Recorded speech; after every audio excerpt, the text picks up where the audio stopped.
আজকে শ্বশুরবাড়িতে বেড়াতে এসে সবাইকে পট রান্না করে আর মাছ রান্না করে খাওয়ালাম। অনেকদিন পর শ্বশুরবাড়িতে বেড়াতে আসলাম, ঢাকাতে থাকি সে কারণে আসতে পারি না।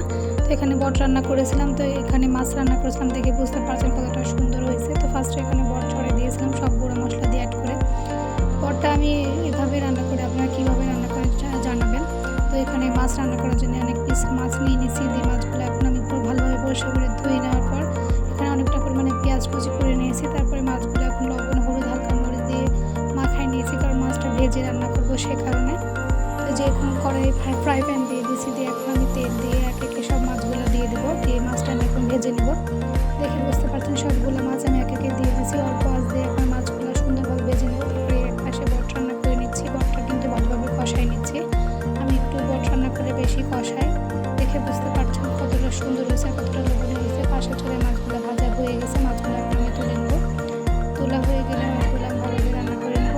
তারপরে পাশে চুলাতে বটটা আমি প্রেশার কুকারে দিয়ে দিলাম। প্রেশার কুকারে দিয়ে দিলে সুন্দরভাবে তাড়াতাড়ি সেদ্ধ হয়ে যায় সেই কারণে।